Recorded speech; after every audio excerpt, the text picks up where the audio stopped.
네, 방금 트럼프 대통령의 브리핑이 끝났다고 합니다. 발표됐던 관세율 한번 정리해 보도록 하죠.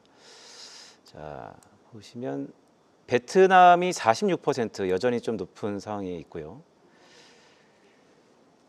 태국이 36%, 중국이 34%, 대만이 32%, 스위스가 31%, 가장 중요했던 한국이 25%입니다. 자, 영국이 10%, 브라질이 10% 가장 밑단에 있고요. 아까 한상춘 의원 말씀하셨던 것처럼 트럼프와 관계가 좀 유연했던 국가들은 낮은 관세를 부과한 상태입니다. 자, 그런데 월가에서는요, 이번 관세율이 생각보다 충격적이었다. 다소 조금 보수적으로, 비관적으로 보는 듯한 모습인데요. 자, 이럴 때 점검이 필요하죠. 저도 오랜 친분이 있는 분을 모셨습니다. 대신증권 문남중 수석연구원입니다. 연구원님 안녕하십니까? 네, 안녕하세요. 오늘 네. 난리도 아닙니다. 오늘 우리 장은 이거 대비하느라 참 큰일 날 것 같은데. 네. 자, 전반적으로 어떻게 보셨어요? 상호관세 발표가 일단 한국은 뭐 중도 중간치 쳤다 뭐 이런 내용도 있는데 전반적으로 어떻게 보셨을까요? 사실 지금 트럼프 행정부가 상대 교육을 대상으로 관세를 부과하는 거는 새로운 사실은 아닙니다. 이미 기존부터 대미 무역 흑자국 같은 경우에는 올해 관세 부과라는 위협에서 벗어나지 못한다라는 건 알려져 있었던 사실이기 때문에 이제 그 바라보는 이제 상대적인 눈높이에 따라서 그 영향력을 어떻게 해석하는지가 가장 문제일 거라고 보고 있는데요. 저는 이런 얘기가 있잖아요. 선부가 후 협상. 그래서 지금 사실 이제 각 국가에 제시했던 그런 관세율을 일단 높게 설정을 해놓고 향후 협상을 통해서 그 관세율을 점진적으로 낮춰갈 걸로 좀 보고 있기 때문에 아마 금융시장에 미치는 파장력은 시간이 지날수록 좀 줄어들 여지는 있다고 생각합니다. 결국 지금 트럼프가 관세 부과를 하려고 하는 목적들은 크게 세 가지인데요. 연방 예산 적자를 축소하는 부분, 그리고 올해 같은 경우 감세가 이제 종료되는데 이를 연장하기 위해서 또 재원으로 마련하기 위한 목적이 크고요. 또 하나는 이제 외교적인 부분들이 가장 크다라고 생각하고 있는데 트럼프도 이를 잘 알고 있습니다. 본인이 원하는 거를 지금 당장 얻지 못한다라는 거를. 그렇기 때문에 차츰 시간이 지날수록 이런 부분들에 대한 조율들을 할 걸로 좀 보고 있기 때문에 저는 생각보다 뭐 금융시장의 불확실성이 더 커지긴 어렵다고 보고 있고요. 오히려 상호관세 발표를 기점으로 금융시장의 불확실성은 줄어들 수 있다고 판단하고 있습니다. 자, 위원님, 근데 재밌었던 게 트럼프의 상호관세에 실제 작동하는 시기가 보편관세는 5일이고 또 국가별로는 9일이라고 얘기했는데 이게 말씀하셨던 것처럼 일단은 부과했다. 그 뒤에 협상하겠다라는 여지인데 또 백악관 브리핑을 보면 이번에는 국가 비상사태다. 협상이 없다. 막 이런 얘기도 있어요. 전반적으로 어떻게 좀 봐야 될까요? 일기 행정부 때도 그렇고 올해 트럼프 취임 이후에 뭐 지리적으로 근접한 뭐 캐나다나 멕시코의 관세 부과 위협을 놓고 본다고 하더라도 먼저 이제 강하게 얘기를 하고 그 이후에 또 완급 조절을 하는 것들이 항상 확인됐기 때문에 저는 이 역시 크게 벗어나지 않을 걸로 좀 보고 있고요. 어떻게 보면 이제 상호관세 부과를 발표한 겁니다. 이게 즉각 실행을 한다라고는 하지만 이게 실효 관세율 측면에서 바로 반영되는 부분들은 시차가 존재할 수밖에 없다라고 생각을 하고 있습니다. 지금 이런 상황에 대해서 민주당이 또 이 트럼프 행정부의 관세 부과에 대해서 전적으로 동의를 할 수 있는 부분들은 없고요. 특히 트럼프 2기 내각부 인원을 이제 하면서 이제 하원의 3명의 이제 의원들을 내각으로 지금 들어간 상황이기 때문에 하원 같은 경우에는 공화당이 217석, 또 민주당이 215석, 그리고 공석이 3석이기 때문에 아마 다수당 지위를 확보하기 전까지는 공화당이 의도하는 대로 정책 추진에는 이제 난항을 좀 보일 걸로 좀 보고 있기 때문에 이 부분도 염두에 둘 필요가 있고요. 특히 미국으로 수입되는 이 수입품들의 전체 금액들을 GDP와 비교를 해보면 11% 정도 됩니다. 이 얘기는 앞으로 상호관세나 보편관세 부과를 통해서 관세율이 지금보다 높아진다라고 하더라도 지금 당장은 미국 물가 상승이나 미국 국민들의 어떤 혜택이 줄어드는데 그 영향력은 좀 제한될 수 있다라는 생각을 좀 해보고 있습니다. 저는. 알겠습니다. 자, 속보가 막 들어오는데 베센트 재무장관이 블룸버그 통신하고 인터뷰를 하고 있습니다. 트럼프 대통령의 브리핑에 이어서 인터뷰를 하는 것인데 일단 중국의 관세가 50% 이상이 될 수도 있다는 가능성을 타진했고요. 또 하나 더 중요한 것은 주식시장의 움직임을 트럼프 행정부 예의주시하지 않고 있다. 자, 주식시장에 있는 투자자 입장에서는 가장 뼈아픈 멘트이기도 한데요. 자, 위원님. 근데 위원님 보고서를 보니까 네. 글쎄요, 긍정적인 보고서가 하나 있었던 것 같습니다. 제가 이해한 게 맞다면 자존심을 회복할 것이다. 네. 지금이 그럴 때라고 보시는 건가요? 네, 저는 올해 2월, 3월 증시 하락의 모습을 보면 지난해 7, 8월 국면과 동일하다라고 생각을 합니다. 그때 당시에도 ISM 제조업 지수는 이미 이축 국면에 있었지만 이를 빌미 삼아서 이제 미국의 경기 침체 분위기가 고조됐고 결국 달러나 엔화와 같은 안전자산 수요가 급증하면서 증시는 급락하는 모습을 보였습니다. 그때 당시 고점 대비 S&P 500 지수는 마이너스 9.6% 하락을 했죠. 올해도 그 발단의 배경은 동일합니다.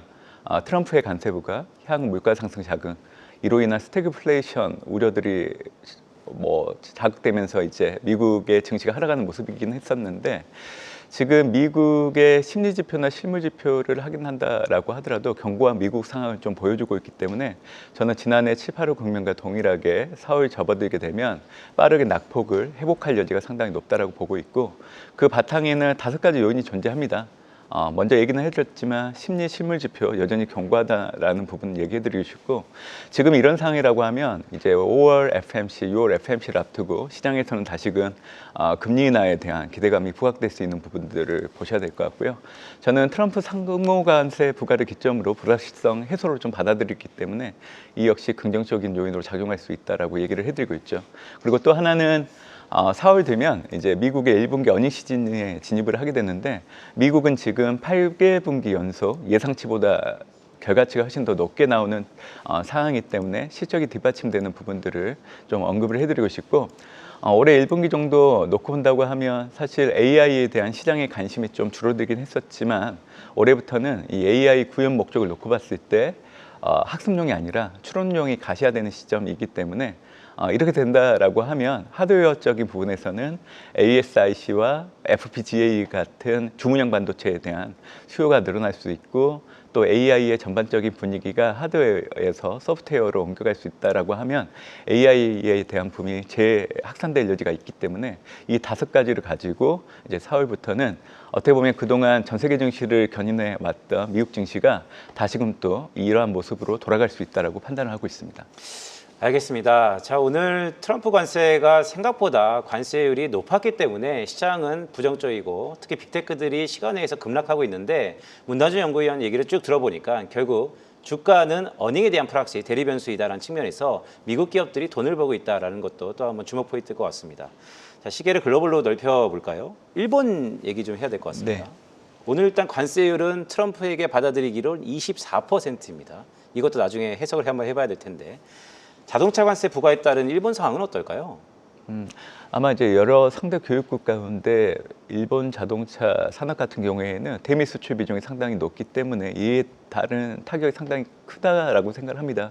그래서 올해 들어서 이제 미국과 일본 간의 금리차 축소로 인해서 엔화 강세 흐름들이 좀 나타나고 있는 상황인데 트럼프의 자동차 산업에 대한 관세 부과 이로 인해서 일본 내 자동차 기업들의 주가들은 앞으로 좀 불편한 흐름들을 좀 가지고 갈 수밖에 없다라고 보고 있습니다. 결국 이에 대한 대응할 수 있는 방법들 중에 하나는 지금 현재 비용을 줄이거나 아니면 이제 일본 내 생산보다는 이제 미국 내 생산 기지를 건설해서 하는 형태로 좀 가야 되는데 사실 지금 자동차 완성차뿐만이 아니라 자동차 부품에 대해서도 향후 관세 부과를 예고하고 있는 상황이기 때문에 우선적으로 얘기해드렸던 이 가격에 대한 비용 절감이라는 부분들이 그렇게 크게 효과가 나타나지 없을 수 있다고 보고 있고요. 보통 자동차 산업 같은 경우에는 현재 생산 공장을 짓기 위해서는 4년 전후의 시간이 필요합니다. 그래서 일본 자동차 업계 같은 경우에는 트럼프 일개행 정부 때 이후에 이 지리적으로 근접한 멕시코에 자동차 생산 기지들 많이 건설을 해놓고 미국에 대한 수출이 많이 늘어났던 상황인데 어차피 멕시코에 대한 관세 부과 또 일본 자체적인 관세 부과로 인해서 하는 형국이라고 하면 일본 자동차 업계 역시 지금부터 공장을 짓는다라고 하면 트럼프 행정부가 끝나는 시점에 완공이 되기 때문에 아마 이런 부분들로 인해서 상당히 어려움을 좀 겪고 있는 상황이라고 좀 얘기를 드리고 싶습니다. 알겠습니다. 중국도 한번 볼까요? 위원님, 중국이 최근에 뭐 차이신 PMI도 그렇고 소프트 데이터는 뭐 반전까지는 아니지만 반등은 나온 것 같습니다. 중국은 어떻게 봐야 될까요?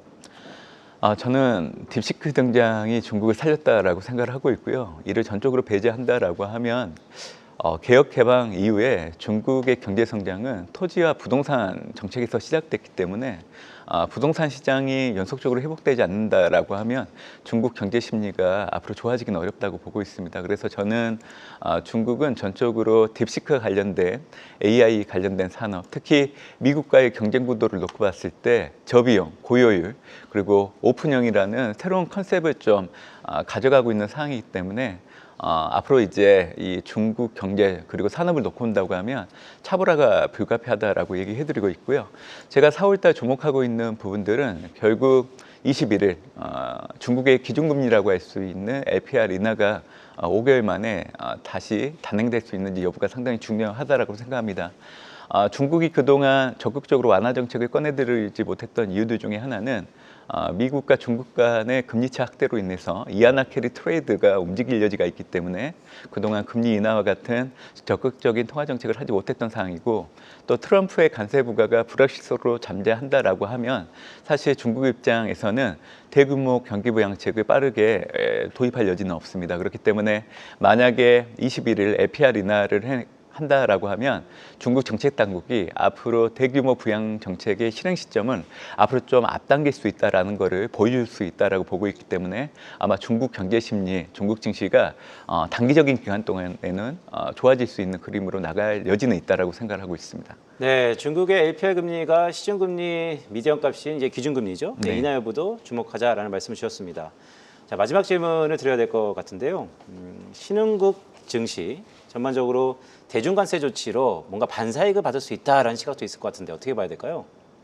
올해 들어서 미국 증시 부진하고 그러다 보니까 이제 비미국에 해당되는 신흥국 증시에 관심을 좀 가져야 된다라는 얘기들이 있긴 있는데요. 아마 상호관세 부과율을 놓고 보면 아시겠지만 대미 무역 흑자가 높은 대부분의 이제 국가들을 놓고 본다고 하면 올해보다는 내년도 사실 수출 증가율을 비교해 봤을 때 올해는 톤다운 될 수밖에 없는 상황이기 때문에 이런 상황이라고 한다고 하면 아무리 달러 약세에 따른 신흥국의 통화 가치가 평가절상되고 또 자금들이 유입될 수 있는 과거의 패턴들을 그대로 답습하기는 어렵습니다.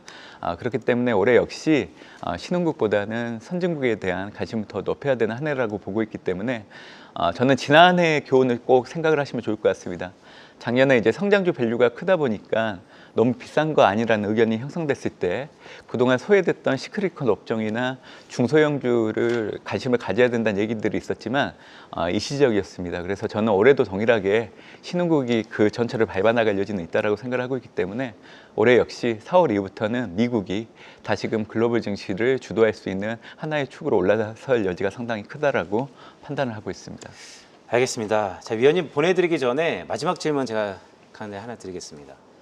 자, 신흥국의 범죄에 여전히 한국 증시가 들어가 있지 않습니까? 네. 우리 국내 투자자분들도 많으시니까 오늘 우리 장이 개장하기 전에 좀 불안합니다. 왜냐하면 워낙 급락세가 크고 있기 때문에 아까 중국에 대한 반사이익도 말씀 주셨는데 한국도 반사이익의 범죄에 들어간다고 봐야 될까요? 아니면 약간 소외된다? 어느 쪽에 무게중심이 있을까요? 일단 상호관세가 발표됐기 때문에 이에 대한 영향력이 오늘 증시에 반영이 될 겁니다. 사실 이제 국내 증시 같은 경우에는 지난해 12월 27일 헌재 탄핵 준비기일 1차를 기점으로 원화 약세가 제한되고 한국의 코스피가 저점을 형성하고 올라가기 시작을 했습니다. 한국 증시는 전적으로 정치 이벤트에 노출되고 있는 상황이기 때문에 아무래도 이번 주 금요일 날 윤석열 대통령 탄핵 심판 선고 이후에 조기 대선 결과를 확인하기 전까지는 지금처럼 증시가 하락하더라도 상승할 수 있는 모멘텀이 있다라고 보고 있기 때문에 조기 대선 결과를 확인하기 이전까지는 좀 긍정적인 해석을 하는 게 필요하지 않을까 생각을 하고 있습니다. 알겠습니다. 자, 지금까지 좋은 말씀에 문남중 대신증권 수석연구위원이었습니다. 위원님. 계속해서 다양한 경제 이슈를 알고 싶다면 구독과 좋아요, 알림 설정 부탁드립니다. AI 캐스터 권미정이었습니다.